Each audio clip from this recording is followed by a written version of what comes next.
Imagine sitting down at a beautifully decorated Roman banquet table. Silver goblets, roasted meats, exotic fruits from across the empire. Everything looks absolutely magnificent. But hidden inside the sweetest, most delicious drink on that table is an invisible poison that is slowly destroying your brain, your bones, and your nervous system with every single sip. And nobody at that table has any idea. For most of human history, the deadliest threat wasn't lurking on a battlefield or inside a plague-ridden city. It was sitting right there on your dinner plate, disguised as comfort, nutrition, and even luxury. The foods our ancestors ate didn't just fail to nourish them. In many cases, they actively killed them on a scale that rivals some of history's worst wars. We are about to crack open the darkest chapter of culinary history and explore 4 terrifying ways that ordinary, everyday food became one of humanity's most efficient silent killers. Let's start in ancient Rome, arguably the most powerful civilization the world has ever seen. Roman engineers built aqueducts, roads, and cities that still stand 2,000 years later. But when it came to chemistry, they made a catastrophic mistake that may have helped bring down their entire empire. The Romans discovered that by boiling grape juice in lead-lined pots, they could create a thick, incredibly sweet syrup called sapa. This syrup, essentially lead acetate dissolved in sugar, tasted absolutely divine. They poured it into their wine, drizzled it over their food, and used it as a universal flavor enhancer across every level of society. The problem is that lead acetate, sometimes called sugar of lead, is one of the most toxic substances you can put into a human body. It doesn't kill you immediately. Instead, it accumulates slowly over months and years, destroying the nervous system, causing severe abdominal pain, mental deterioration, infertility, and eventually death. Historians now believe that chronic lead poisoning from sapa and lead plumbing affected Roman emperors and aristocrats disproportionately, since they consumed the most wine and the richest foods.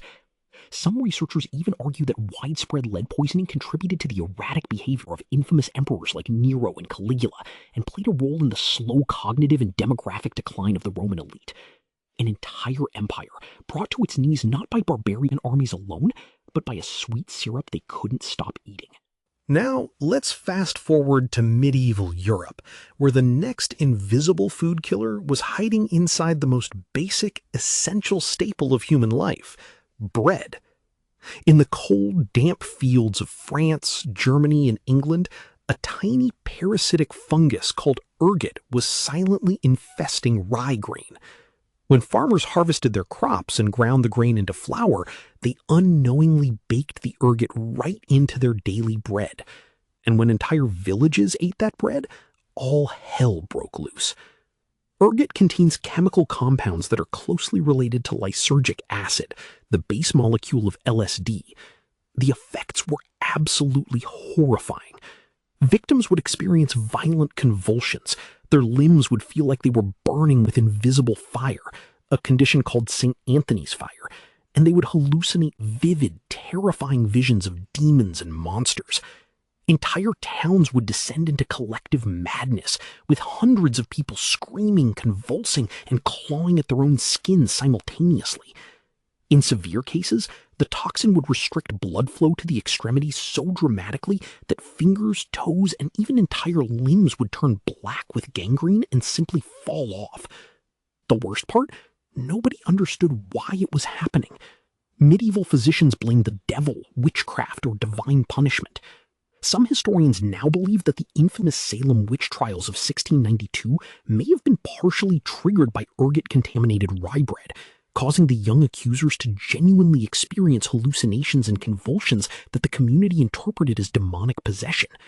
For centuries, the simple act of eating your daily bread was essentially a game of Russian roulette with a psychedelic fungal poison. But perhaps the most devastating food catastrophe in history wasn't caused by a poison hidden inside food. It was caused by food disappearing entirely. In the early 1800s, Ireland had become dangerously dependent on a single crop, the potato. It was cheap, easy to grow, packed with calories, and it fed an entire nation of over 8 million people. But this reliance on one single species of potato created a ticking time bomb. In 1845, a water mold called Phytophthora infestans arrived in Ireland, likely carried on ships from North America. Within weeks, the blight spread across the island like wildfire, turning healthy potato fields into fields of black, rotting mush almost overnight. The devastation was total. Farmers who had planted acres of potatoes watched their entire food supply disintegrate before their eyes. With no alternative crops and no financial reserves, rural Ireland was plunged into a famine of unimaginable scale. Over the next 7 years, approximately 1 million people died of starvation and disease, while another million were forced to flee the country on overcrowded, disease-ridden ships known as coffin ships. The Irish population dropped by 25% in less than a decade, a demographic wound so deep that Ireland's population still hasn't recovered to pre-famine levels nearly 200 years later. The lesson was devastating but clear. When an entire civilization gambles its survival on a single food source, it only takes one microscopic organism to trigger an apocalypse. You might think that by the 20th century, humanity had finally learned to stop poisoning itself through food, but you would be completely wrong.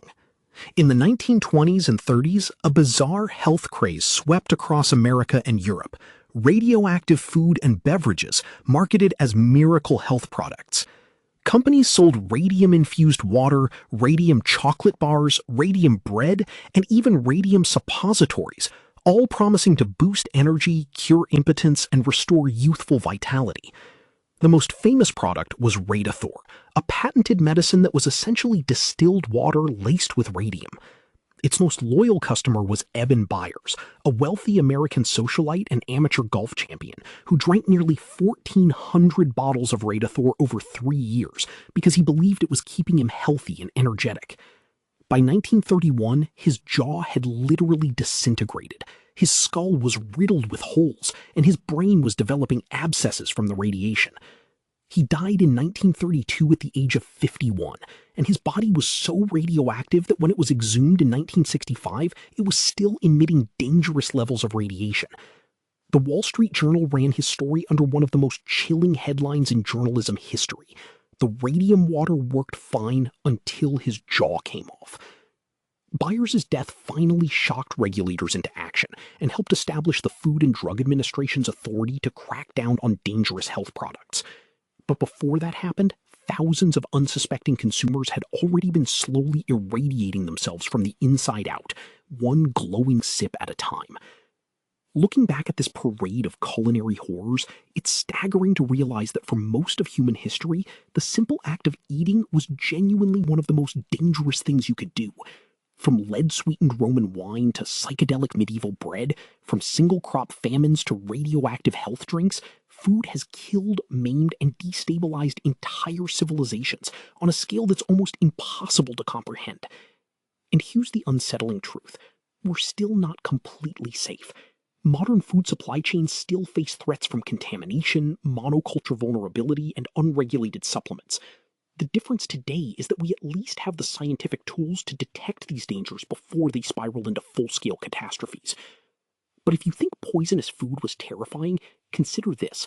For most of human history, if you actually got sick from what you ate, the medical treatment waiting for you was often even worse than the illness itself. Doctors would drill holes in your skull, pump you full of toxic mercury, or drain half your blood into a bowl, all in the name of healing. If you want to discover just how horrifying medicine was before modern science stepped in, check out our previous video, where we break down the most insane and deadly medical practices our ancestors actually believed in. Trust me, it will make you grateful for every single pill in your medicine cabinet. See you there.